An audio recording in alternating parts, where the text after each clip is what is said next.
বাবা তার সন্তানকে এই পরিমাণ আদর করে। বাবাকে ডাক দিয়া বলবি, বাবা একটা নেকি দেন। বাবাও সেদিন বলবে, উল্টা দিকে মুখটা ঘুরায় বলবে, কে তুমি? আমি তোমারে চিনি না। এবার যুবক সন্তানটা হাসরের ময়দানে দৌড়াইতে দৌড়াইতে আপন মায়ের সাথে দেখা হয়ে যাবে। মার সাথে যখন দেখা হয়ে যাবে, মাকে ডাক দিয়ে বলবে, মা আমি না আপনার কলিজার টুকরার সন্তান। ওয়াদাআতহু কুরহা ওয়াদাআতহু কুরহা ওয়া হামলুহু ওয়া ফিসালুহু 30 শাহরা। ওগো মা, আপনি আমাকে পেটে ধারণ করেছেন, কষ্ট করেছেন, এক কষ্টের পর আরেক কষ্ট করেছেন, আমাকে জন্ম দিয়েছেন, রক্তের সাগরে ভেসে গিয়েছেন, তবু আমাকে কষ্ট পেতে দেন নাই। সবাইরে বলে দিছেন আমার জীবন চলে যাবে, আমার সন্তানের যেন কোনো কিছু না হয়, ঠিক কিনা? মায়েদের কষ্ট হয় কি হয় না? ও মা, আমারে দুগ্ধ দান করেছেন, আপনি কষ্ট করেছেন, লালন পালন করেছেন, কষ্ট করেছেন। এই যে 2024 সাল এখন চলতেছি, আশেপাশে লক্ষ্য করা যায় যে ইটের গাঁথনি দিয়া দেয়াল দেয়া আছে। আজকে থেকে 30 বছর আগে কি এমন ইটের গাঁথনি ছিল? বেশিরভাগ ঘর আমার কাছে মনে হয় টিনের ঘরও তেমন বেশি একটা ছিল না। 20-30 বছর আগে সনের ঘর ছিল, একদিক দিয়া বাতাস ঢুকলে আরেক দিক দিয়া বের হয়ে যাইত। কনকনে শীতের মৌসুম, সন্তান মাকে স্মরণ করে দিয়া বলে, মা কনকনে শীতের মৌসুমে আপনি আমাকে কষ্ট পেতে দেন নাই, ডান পাশে শোয়া রাখছেন তো প্রসাব করে ভিজাই দিছি, ফেলে দেন নাই। বাম পাশে রাখছেন, বাম পাশে প্রসাব করে ভিজাই দিলাম, ফেলে দেন নাই। বুকের উপরে রাখছেন, ও মা বুকের উপরেও যখন প্রসাব করে ভিজাই দিলাম, ফেলে দেন নাই। কাপড় সরাইয়া আপনার দেহের গরম দিয়া আমারে সুস্থ রাখার জন্য গরম রাখছেন। মাগো, এক কষ্টের পরে আমার জন্য আপনি আরেক কষ্ট করেছেন, তবু আমারে কষ্ট পেতে দেন নাই। এই যুবক ভাইয়েরা, মায়েদের এমন কষ্ট আছে কি নাই? যার মা নাই সে বুঝে এখন আসলে মা কত বড় ছায়া। পয়গম্বর বলেন, কোন সন্তান যদি তার মা বাবার দিকে তাকায়, আল্লাহ রাব্বুল আলামিন তাকে কবুল হজের নেকি দান করে। মা এত বড় এক নিয়ামত। অমন মাকে ডাক দিয়া বলবে, মা বাবা ছিল না, অন্যের বাড়িতে কাজ করে করে আপনি আমার জন্য খাবারের ব্যবস্থা করেছেন, বস্ত্রের ব্যবস্থা করেছেন, তবু আমারে কষ্ট পেতে দেন নাই। ওগো মা, আজকের এই মুসিবতের ময়দানে, আজকের এই কণ্টকাকীর্ণ ময়দানে, মা আপনার কলিজার টুকরার সন্তানটা একটা নেকির অভাবের কারণে জাহান্নামের পথযাত্রী। মা একটা নেকি দেন। কয়টা সন্তান মার কাছে ভিক্ষার ঝুলি তুলে দিছে, মা একটা নেকি দেন না। আপনি যদি একটা নেকি দেন, আপনার সন্তানটা জান্নাতে যাবে। আর যদি না দেন, আপনার কলিজার টুকরা সন্তানটা জাহান্নামের পথযাত্রী। সেই মুসিবতের ময়দানে মাও সেদিন বলবে, কে তুমি কে? আমি তোমারে চিনি না, দুনিয়াতে আমার বিবাহ হয় নাই, আমার কোনো সন্তান হয় নাই।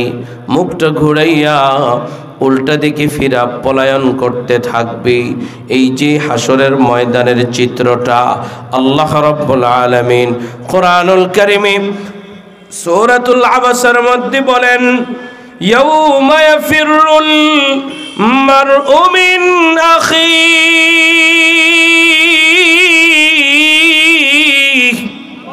ওয়া উম্মিহি ওয়া আবিহি ওয়া সাহিবাতিহি ওয়া বানিহি। অমন কঠিন মুসিবতের ময়দান আমাদের সামনে আছে কি নাই?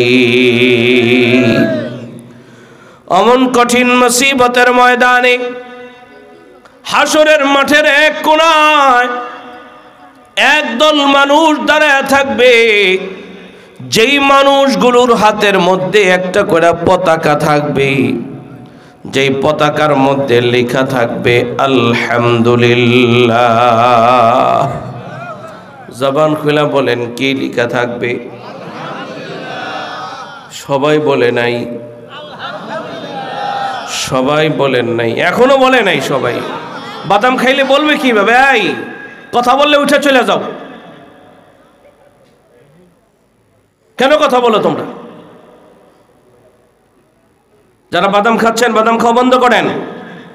আমি তো শুরুতেই বলছি এটা কোরআনের মজমা, এটা হাদিসের মজমা, এটা বড় দাম, এটা তামাশা না। এই জন্য যারা বাদাম খাচ্ছেন বন্ধ করেন, যেটা মুখে আছে খেয়ে নেন, আর যেটা হাতে আছে এটা হাতে রেখে দেন, পরে খাবেন। ক্লাসে বসে খাওয়া, বাদাম খাওয়া, বুট খাওয়া অভদ্রতা, অসৌজন্যতা, অসামাজিকতা, অভদ্রতা, বন্ধ করেন।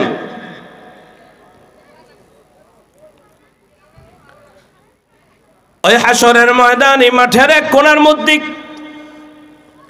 একদল রহমতের ফেরেশতা হবে, যাদের হাতের মধ্যে থাকবে পতাকা, আর পতাকার মধ্যে লেখা থাকবে আলহামদুলিল্লাহ। কি লেখা থাকবে? উপরে একটা সাইনবোর্ড লাগানো থাকবে, যেখানে লেখা থাকবে আলহামদুলিল্লাহ। হাসরবাসীরা জিজ্ঞেস করবে এরা কারা? রহমতি ফেরেশতারা জবাব দিয়া বলবি এরা হইল আলহামদুলিল্লাহর দলে। বলেন কোন দলের? কোন দলের? আপনারা কোন দলে? মিশা কথা কইেন না। কোন দলে আছেন এখনো পর্যন্ত? এখনো পর্যন্ত কোন দলে আছেন? একজন গেছে, একদল গেছে, কত দল আছে। যেই দল গেছে তো গেছেই, আর যারা আছে এরা মনে করছে আমরা আকাশে উঠে গেছি। কোন দলের মধ্যে পড়ে রয়েছি এখনো পর্যন্ত? এপিট আর ওপিট, ঠিক কিনা বলেন? হাতের এপিট আর ওপিট। আমরা আল্লাহর দলে থাকতে চাই। কে কে রাজি আছে? নারায়ে তাকবীর, নারায়ে তাকবীর। আল্লাহর একটা দল আছে, আল্লাহ নিজে কোরআনে বলছেন উলাইকা হিজবুল্লাহ। আল্লাহর একটা দল আছে, আলা ইন্না হিজবাল্লাহি হুমুল মুফলিহুন। আল্লাহর দলে যারা সফল তারা। আরেকটা দল আছে, উলাইকা হিজবুশ শাইতান। আলা ইন্না হিজবাশ শাইতানি হুমুল খাসিরুন। শয়তানের দলে যারা ক্ষতিগ্রস্ত তারা। জবানটা খোলা উচ্চ কণ্ঠে আওয়াজ দিয়া বলবেন আমরা কার দলে? আল্লাহ সবাইরে কবুল করেন। রহমতি ফেরেশতারা বলবে এরা হলো আলহামদুলিল্লাহর দলের। কিছুক্ষণের মধ্যে একদল রহমতি ফেরেশতা ঈশা আলহামদুলিল্লাহর পতাকাবাহী মানুষগুলোকে ধরা ধরা টাইনা টাইনা জান্নাতের গেটের মধ্যে নিয়ে যাবে। সুবহানাল্লাহ।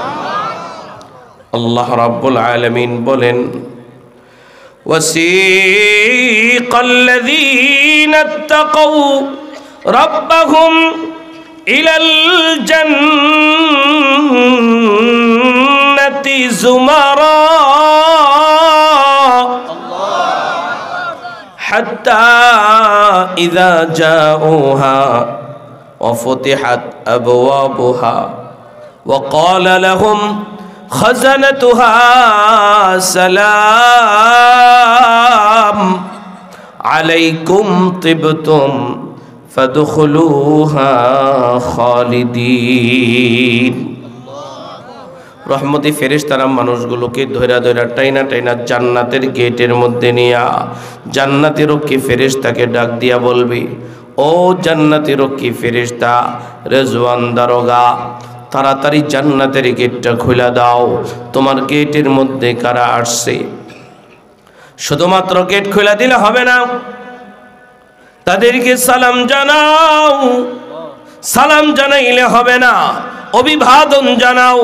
সালামুন আলাইকুম তিবতুম ফাদখুলুহা খালিদিন।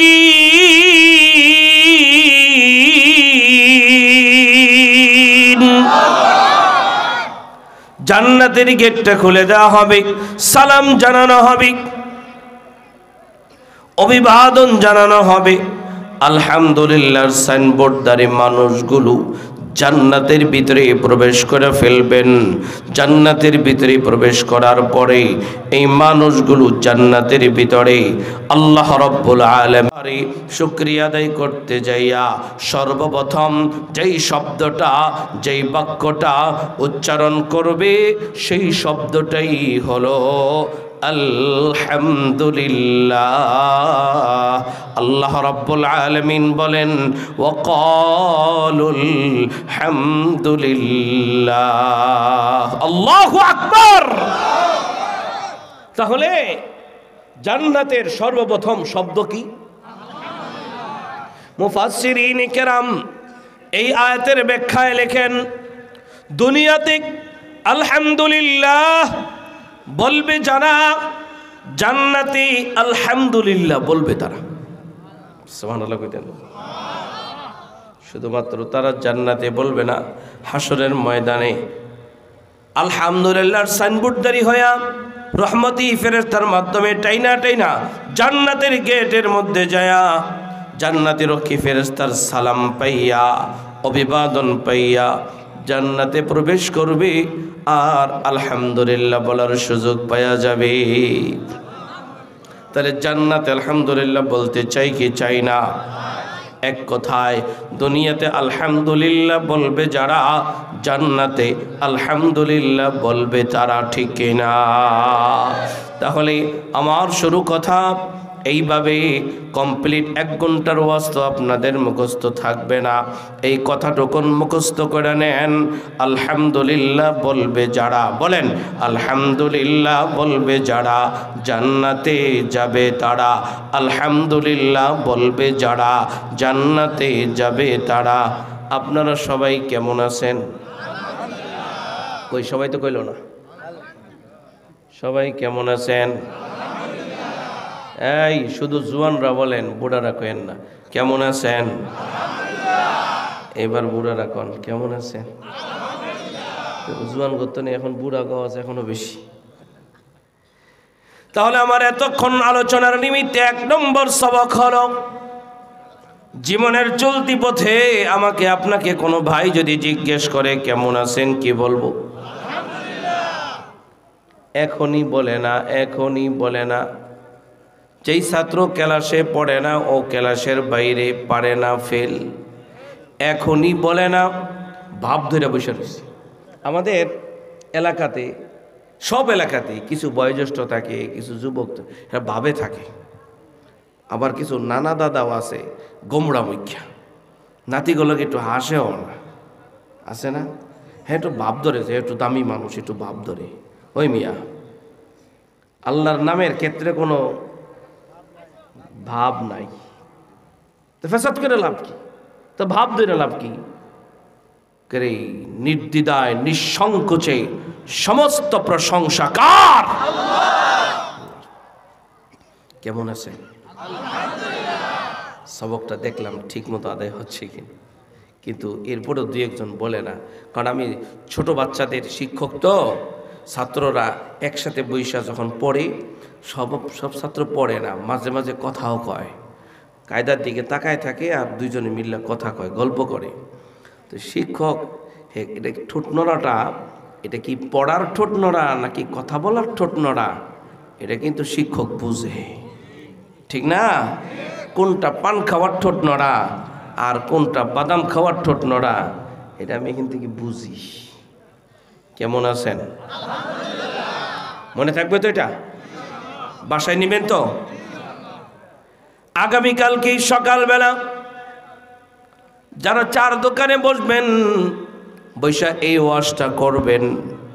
আলহামদুলিল্লাহ বলবে যারা, বলেন আলহামদুলিল্লাহ বলবে যারা। রাস্তার মোড়ে মোড়ে, বাস স্ট্যান্ডে, ঘরে ঘরে, পাড়ায় পাড়ায়, মহল্লায় মহল্লায়, যেখানেই দাঁড়াবেন সেখানেই এই আলোচনা করবেন। আলহামদুলিল্লাহ বলবে যারা, জান্নাতে যাবে তারা। আলহামদুলিল্লাহ বলবে যারা, জান্নাতে যাবে তারা। যেই দল করে সে ওই দলের লোক বাড়াইতে চায়। আমরা আল্লাহর দল করি, আল্লাহর জান্নাতে যাওয়ার জন্য আমরাও দল বাড়ি করতে চাই, ঠিক কিনা? রাজি আছেন তো প্রচার করতে? ইনশাআল্লাহ, ইনশাআল্লাহ। আল্লাহ কবুল করেন, বলেন আমিন। একটা সবক আপনাদেরকে দিলাম, 2 নম্বর সবক।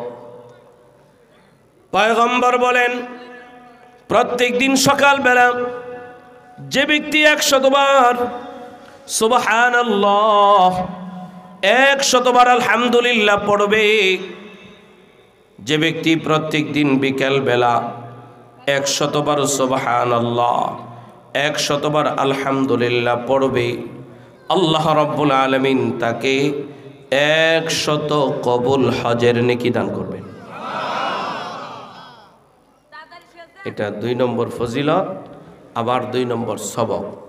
তাহলে আপনাদেরকে আমি 2টা সবক দিলাম, মনে থাকবে তো ইনশাআল্লাহ?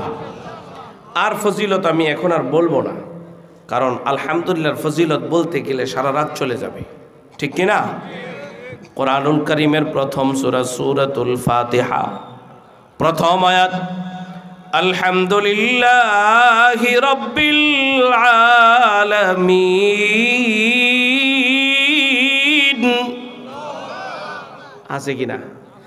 আর এই সূরার তাফসীরে মুফাসসিরিন ইকরাম একটা হাদিস উল্লেখ করেছেন, ক্বালান নবিয়্যু সাল্লাল্লাহু আলাইহি ওয়াসাল্লাম, আফদালুদ দুআই আলহামদুলিল্লাহ, সর্বোত্তম দোয়া হলো আলহামদুলিল্লাহ। ও আফজালুদ যিকরি লা ইলাহা ইল্লাল্লাহ, লা ইলাহা ইল্লাল্লাহ, সর্বোত্তম জিকির হলো লা ইলাহা ইল্লাল্লাহ। আপনার জীবনে যত নামাজ পড়েছেন, ফরজ, ওয়াজিব, সুন্নাত, মুস্তাহাব, নফল, ভবিষ্যতে যত নামাজ পড়বেন, প্রত্যেক নামাজের প্রত্যেক রাকাতে রাকাতে আলহামদুলিল্লাহ আছে কি নেই?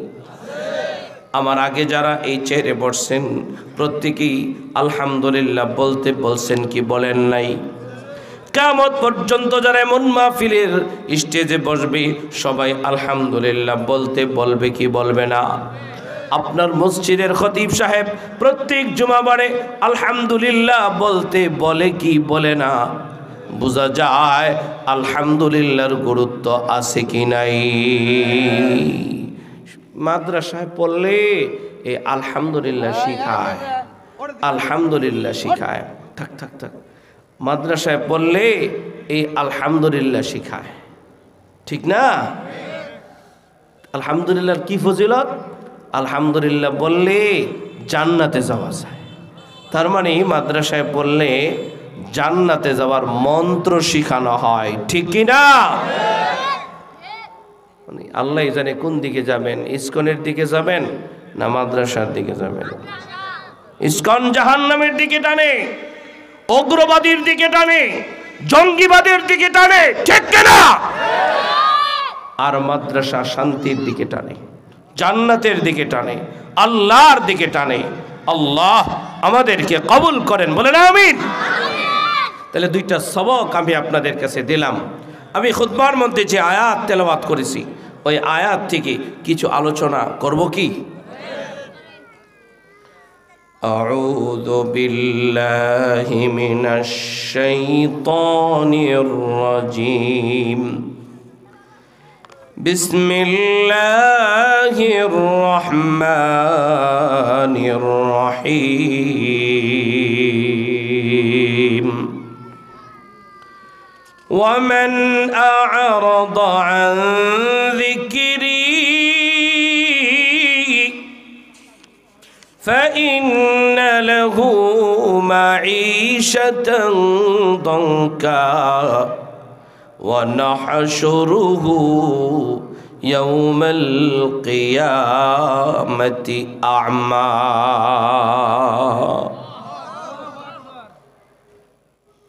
আমি যে আয়াত আপনাদের সামনে তেলাওয়াত করলাম আয়াতটি হলো কোরআনুল কারীমের 16তম পারার হাফিজে কোরআন শরীফের 19 নম্বর পৃষ্ঠার শেষ 3টি আয়াত, যা সূরাত তাহা এর 124, 25 এবং 26 নম্বর আয়াত। কোন সূরা বলেন? কোন সূরা? সূরা তাহার অনেক চমৎকার এক আলোচনা আছে। আমি শুধু আপনাদেরকে আয়াতের মর্মবাণী আজকে শোনাবো ইনশাআল্লাহ। আল্লাহ রাব্বুল আলামিন বলেন, ওয়ামান আ'রাদা আন যিকরি। আল্লাহ রাব্বুল আলামিন বলেন, যে ব্যক্তি আমার জিকির থেকে মুখ ফিরায় নেবে। বলেন না কার জিকির? আওয়াজ হয় নাই, আরো জোরে বলেন। হইল আল্লাহর, আল্লাহর, আল্লাহর, এটা হইল। খুইলা বলেন, মুখটা খুইলা বলেন কার? দাদারা আপনারা একটু জোরে কইেন, আল্লাহ আপনার জোরটুক কইবেন যে আপনারা দুর্বল না। আল্লাহর নাম নিলে জোশ বেড়া যায়, শক্তি বেড়া যায়, ইমানি জোশ বাড়ায় দেন কে? বুঝলেন? জুয়ানরা তো পারে, যেটা দেখাই দিছে জুয়ানরা, ঠিক না? যেটা মানুষ কল্পনাও করে নাই, যুবকরা দেখাই দিছে। সবাই মনে মনে চিন্তা করছে, মরণের আগে দেখি কি দেখি না, দেশের কি অবস্থা দেখি কি দেখি না, চিন্তা করছে অনেক বুড়ারা। তো বুড়ারা যে এই দৃশ্য দেখবে দেশের, এটা কি ভাবছে? তাহলে জোয়ান বেড়া, তোমরা যেমন পারো, তোমরা যেমন রাস্তায়ও পারো, আল্লাহর নাম নিতেও তোমরা পারো। আল্লাহর নামটা, আসমানের মালিকের নামটা বলো জিকির কার? এত বছর তো আমরা দেখলাম এক একজনের জিকির করে, ঠিক না? কিছুদিন আগে তো আমরা দেখলাম কেউ বাবার জিকির করে, কেউ আবার দলের নেতার জিকির করে। সমস্ত জিকির বাদ, জিকির হবে কার? অনেকে তো এমনও আছে, নিজের বাবারে যতবার বাবা ডাকে নাই, নেতার বাবারে তার চাইতে বেশি ডাকছে, ঠিক না বলেন? অনেক এমন আছে নিজের বাবার নামটা ঘরের কোথাও লেখা রাখে নাই, কিন্তু নেতার বাবার নামটাও লেখছে, আবার ছবিটাও টানাইছে, ঠিক না? তো নিজের বাবার নামে পরিচয় হইতে চায় না, আরেকজনের বাবার নামে পরিচয় হয়। আপনি আমার মা, মাও কয়, আফাও কয়, ঠিক না? এক সংসদের এক বক্তব্যে দেখলাম একজনে কইতেছে, আপনি আমার মা লাগেন, আবার কিছুক্ষণ পরে কে আপা, মাও আফাও, কেমন যেন জিকির অন্যদিকে। কোন জিকির হবে না, জিকির হবে কার? আল্লাহ রাব্বুল আলামিন বলেন ওয়ামান আ'রাদা আন যিকরি, যে ব্যক্তি আমার জিকির থেকে মুখটা ফিরায় নিবে, আল্লাহ তাআলার সামনে বলতে চাইতেছেন তার ভয়াবহ পরিণতি আছে, তার খবর আছে। কে বলছেন? তার খবর আছে। আসমানের মালিক বলেন আমার জিকির থেকে মুখটা ফিরায় নিলে তোর খবর আছে, আমার জিকির থেকে মুখটা ফিরায় নিলে পালাইতে হয়, ঠিক কি না? খালি গজবে পড়তে হয়। এই জন্য সাবধান, জিকির কার? আমার আলোচ্য বিষয় হলো আল্লাহর জিকির থেকে মুখ ফিরায় নিলে কি কি ভয়াবহ পরিণতি হতে পারে, সেই কথাগুলো আমাদের জানার দরকার আছে কিনা। এখানে জিকির শব্দ আসছে, আমি আপনাদের সামনে জিকির শব্দের 4টা অনুবাদ করব এবং এই জিকির থেকে মুখটা ফিরায় নিলে কি কি ভয়াবহ পরিণতি হতে পারে। অনেকগুলো পরিণতি থেকে আমি 4টা পরিণতির কথা বলবো। 4 আর 4 কত? এই 8টা কথায় আমার আলোচনা ইতি ইনশাআল্লাহ। অসুবিধা হবে? কথা বোঝা যায় না? বুঝলে বইলেন, দরকার আরেকবার বলবো, কিন্তু কথা বুঝতে হবে, কিছু নিয়ে যাইতে হবে, খালি হাতে যাওয়া যাবে না। আমরা মাহফিলে আসি কানের মজা নেওয়ার জন্য, কণ্ঠের মজা নেওয়ার জন্য, গল্পের মজা নেওয়ার জন্য। আমি আগের থেকে বলে দিলাম আমি কিন্তু কোনো গল্প বলবো না, কোরআন থেকে কিছু কথা আপনাদের সামনে পেশ করব। অসুবিধা আছে? আল্লাহ রাব্বুল আলামিন বলেন ওয়ামান আ'রাদা আন যিকরি, যে ব্যক্তি আমার জিকির থেকে মুখটা ফিরায় নিবে। এখানে জিকির শব্দের 1 নম্বর তরজমা, জিকির শব্দের 1 নম্বর অনুবাদ হলো জিকির মানে স্মরণ। বলেন জিকির মানে কার স্মরণ? ওয়ালা যিকরুল্লাহি আকবার, আল্লাহর জিকির সবচাইতে বড়, ঠিক কিনা? আল্লাহই সবার বড়। বলেন সবচাইতে বড় কি? আজকে এই যে আমাদের এখানে যে মাহফিল হচ্ছে, কার জিকির? আমি কিন্তু খুতবার প্রারম্ভে বলেছিলাম এটা কোরআনের মজমা, আল্লাহর হামদের মজমা, আল্লাহর জিকিরের মজমা, ঠিক কিনা?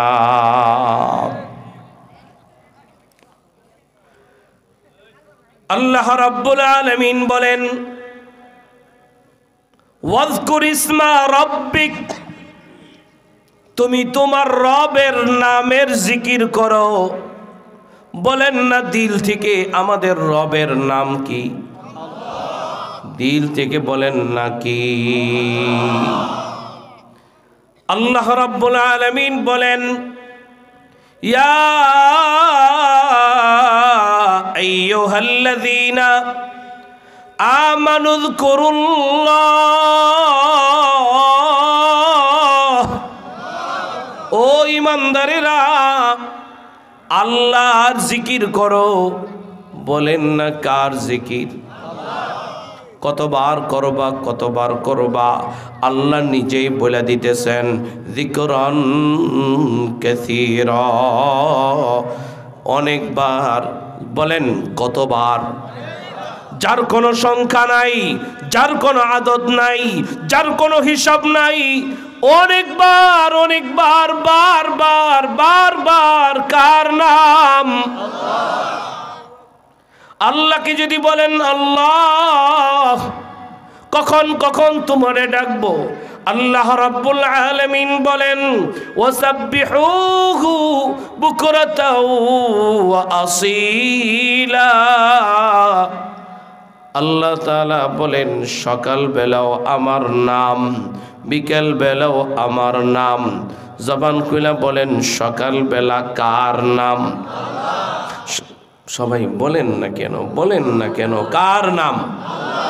বিকেল বেলা কার নাম? আমার এই বয়ান কি মহিলারা শুনতেছে? আল্লাহ রাব্বুল আলামিনকে যদি বলেন আল্লাহ, কোন কোন অবস্থায় তোমারে ডাকবো? আল্লাহ রাব্বুল আলামিন বলেন আল্লাযীনা ইয়াযকুরুনাল্লাহা কিয়ামান ওয়া কুউদান ওয়া আলা জুনুবিহিম। আল্লাহ রাব্বুল আলামিন বলেন, রে গোলাম, দাঁড়ায়া থাকবি তো আমার নাম, বসা থাকবি তো আমার নাম, শুয়া থাকবি তো আমার নাম।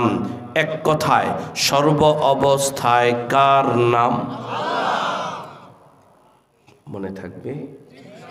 আমি বানায় বানায় কইছি, হুজুররা আছে, ভুল হইলে ধরেন, ভুল হইলে যদি হুজুররা না ধরে তাহলে হুজুররা দায়ী থাকবো। কি কর?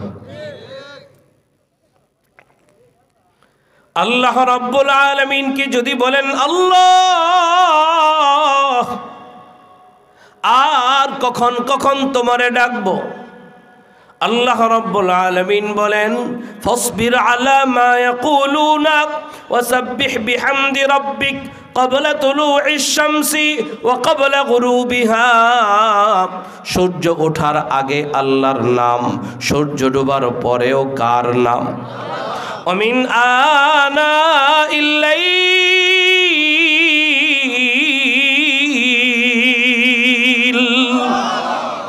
আবার রাতের বেলায় মাঝে মাঝে কার নাম?